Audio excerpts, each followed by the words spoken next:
বাণিজ্যের বিরুদ্ধে আমাদের শক্ত অবস্থান জারি রাখতে হবে।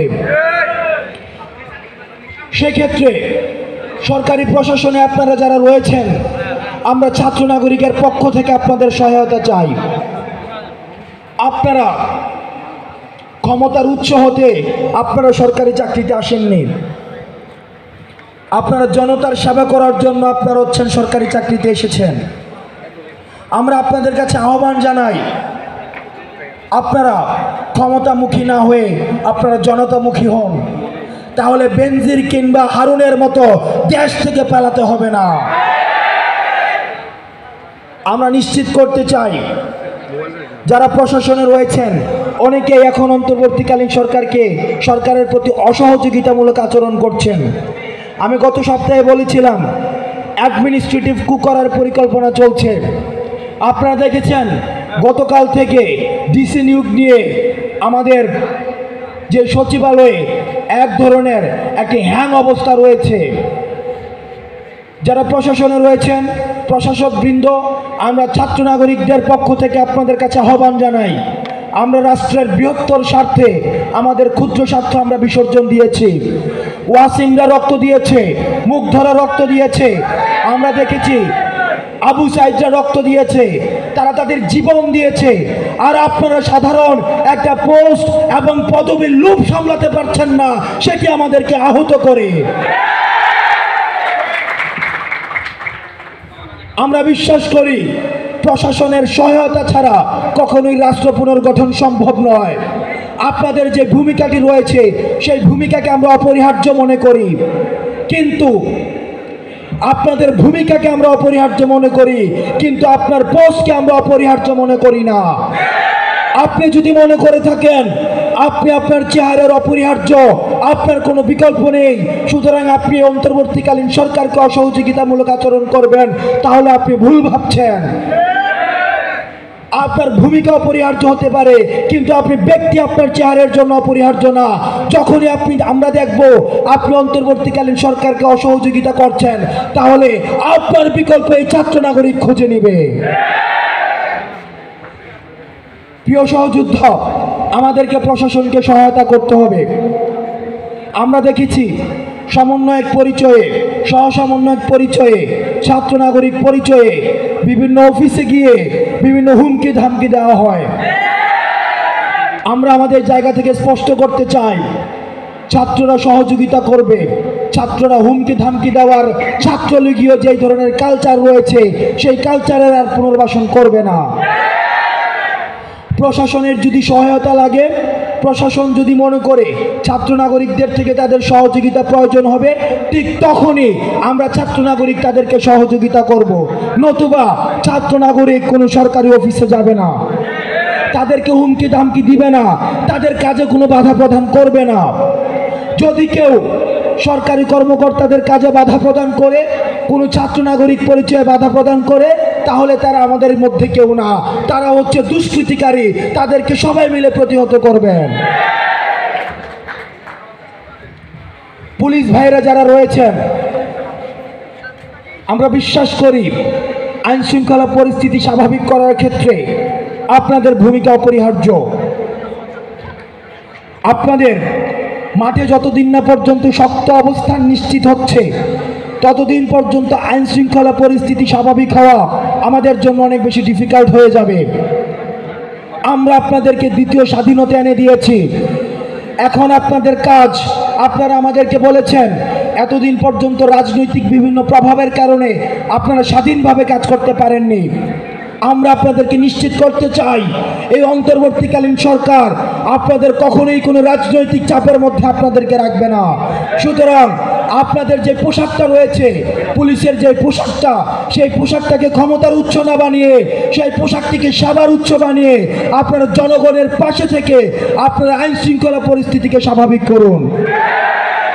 আপনারা যদি মনে করে থাকেন সেক্ষেত্রে আমাদের কোনো সহযোগিতা প্রয়োজন, আমরা আপনাদেরকে সহযোগিতা করব। আমরা আপনাদেরকে সতর্ক করে দিতে চাই, আপনারা অতীত থেকে শিক্ষা লাভ করুন। আপনাদের যারা সিনিয়র রয়েছে, বেনজির ছিল, হারুন ছিল, বিপ্লব বড়ুয়া ছিল। আপনারা তাদের কথা মনে করুন। তারা জনতামুখী না হয়ে ক্ষমতামুখী হওয়ার ফলাফল তারা কি ভোগ করছে সেটিকে মনে করে আপনারা জনতার পাশে এসে দাঁড়ান। প্রিয় সহযোদ্ধা, আমরা 5 তারিখের পরবর্তী 16 বছরের একটি আঘাত, 16 বছরের একটি ক্ষত, 16 বছরের একটি ঘা কখনোই 1 মাসে পূর্ণাঙ্গভাবে পূরণ হওয়া সম্ভব নয়। আমাদের আহত ভাইরা এখনো হসপিটালে কাতরাচ্ছে, আমাদের শহীদের রক্তের দাগ এখনো শুকায় নাই। আমাদেরকে এখনো অনেকে প্রশ্ন করে শহীদের পূর্ণাঙ্গ লিস্ট এখনো হচ্ছে না কেন। আমরা আপনাদেরকে বলতে চাই, প্রতিদিনই শহীদের লিস্ট দীর্ঘ থেকে দীর্ঘতর হচ্ছে। বছর ক্ষমতায় ছিল তখন আপনারা তাদের কাছে যাননি, কিন্তু একটি সরকার মাত্র গঠিত হয়েছে, এখনো পর্যন্ত স্থিতিশীল হয়নি। আপনারা তাদের কার্যক্রমকে ব্যাহত করার জন্য আপনারা যদি রাস্তায় আসেন তাহলে আমরা ধরে নিব আপনারা সরকারকে অসহযোগিতা করার জন্য আপনারা রাস্তায় নেমে আসছেন। যতদিন না পর্যন্ত রাষ্ট্র কাঠামো একটি স্থিতিশীল পর্যায়ে আসে, আমরা আপনাদের কাছে আহ্বান জানাবো, বিনয়ের সাথে আহ্বান জানাবো, অনুরোধ করে আহ্বান জানাবো, আপনারা রাস্তাঘাট দখল করে, সচিবালয় ঘেরাও করে, প্রশাসন ঘেরাও করে আপনারা কোনো দাবি জানাতে আসবেন না। আপনার যদি মনে হয় কোনো আলোচনায় বসতে চান, স্মারকলিপি দিতে চান, আপনারা অন্তর্বর্তীকালীন সরকারের দরজা রাস্তায় নেমে আসবেন না। প্রিয় সহযোদ্ধা, আমাদের প্রত্যাশা এই সরকারের কাছ থেকে অনেক বেশি। আমাদের প্রত্যাশা এবং প্রাপ্তির মধ্যে, কারণ 16 বছর ধরে আমরা বঞ্চিত হতে হতে, না পেতে পেতে, দুর্নীতির শিকার হতে হতে আমাদের এই সরকারের কাছে প্রত্যাশার পারদ অনেক বেড়ে গিয়েছে, সেটা আমরা বুঝি। কিন্তু এই অন্তর্বর্তীকালীন সরকারকে আমাদের সময় দিতে হবে। ওভারনাইট কোনো কিছু পরিবর্তন হওয়া সম্ভব নয়, রাতারাতি কোনো কিছুই চেঞ্জ হয় না। এই সরকার গঠিত হয়েছে 1 মাসের মতো হলো, সুতরাং আমরা ছাত্র নাগরিকদের কাছ থেকে প্রত্যাশা করব যে অন্তর্বর্তীকালীন সরকারের কার্যক্রম আমরা দেখি, পরবর্তীতে আমরা এই অন্তর্বর্তীকালীন সরকারের বিষয়ে আমাদের যদি কোনো অবজারভেশন থাকে তখন সেটিকে আমরা নিয়মতান্ত্রিক উপায়ে আমরা সেটি অন্তর্বর্তীকালীন সরকারের কাছে আমরা পৌঁছে দিব। আমরা অন্তর্বর্তীকালীন সরকারকে আমরা অন্তর্বর্তীকালীনের যেভাবে সহযোগী, ঠিক একইভাবে আমরা যদি দেখি অন্তর্বর্তীকালীন সরকার জনমুখী না হয়ে আবার ক্ষমতামুখী হচ্ছে, তখন এই ছাত্র নাগরিক প্রয়োজন হলে আমরা এই অন্তর্বর্তীকালীন সরকারের বিরুদ্ধে অবস্থান নিব। আমাদের এই ছাত্র সমাজের পাওয়ার কিছুই নাই। আমরা বুলেটের সামনে দাঁড়িয়েছি, ওয়াসিম যখন রক্ত দিয়েছে, আবু সাইদ যখন রক্ত দিয়েছে, মুগ্ধ যখন রক্ত দিয়েছে, হৃদয় তরুয়া যখন রক্ত দিয়েছে, তারা কোনো কিছু পাওয়ার জন্য রক্ত দেয়নি। তারা বাংলাদেশকে একটি সুখী সমৃদ্ধ বাংলাদেশ দেখতে চেয়েছে, স্বৈরাচার মুক্ত বাংলাদেশ দেখতে চেয়েছে। আমরা স্বৈরাচার মুক্ত বাংলাদেশ এবং সুখী সমৃদ্ধ বাংলাদেশ দেখার জন্য এটি দায়িত্ব হচ্ছে এখন আমাদের ওয়াসিমের দায়িত্ব, ওয়াসিমের রক্তের দায়িত্ব এখন আমাদের। সুতরাং এই দায়িত্বের প্রতি কমিটেড থেকে আমাদের এমন কোনো কাজ করা যাবে না যেটিকে শুধুমাত্র আমাদের ব্যক্তি স্বার্থেরই প্রাধান্য পায়। ব্যক্তি স্বার্থকে বিসর্জন দিয়ে আমাদের রাষ্ট্রীয় স্বার্থকে প্রাধান্য দিয়ে আমাদেরকে একসাথে কাজ করে যেতে হবে। আমরা খবর পেয়েছি স্বাস্থ্যমন্ত্রী, আমাদের যে স্বাস্থ্য উপদেষ্টা, উনি নাকি চিকিৎসার জন্য সিঙ্গাপুর যেতে চায়।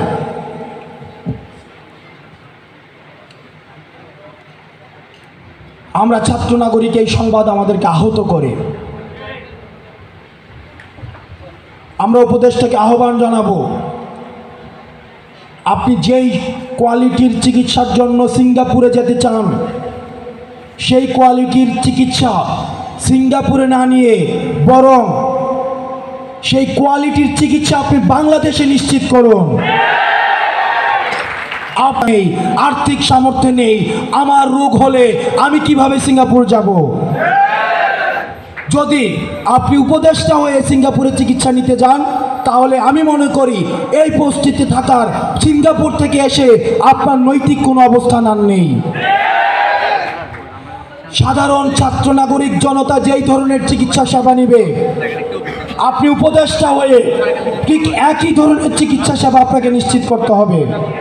যদি আপনি মনে করে থাকেন বাংলাদেশের চিকিৎসা পদ্ধতি সাফিসিয়েন্ট না, পর্যাপ্ত না, তাহলে আপনার কাজ হচ্ছে যে ধরনের চিকিৎসা পদ্ধতি বাংলাদেশে নিয়ে আসলে সেটি সাধারণ জনগণের জন্য পর্যাপ্ত হবে, সেটিকে প্রয়োজনে সিঙ্গাপুর থেকে বাংলাদেশে নিয়ে আসা। আপনার সিঙ্গাপুরে যাওয়ার প্রয়োজন নেই।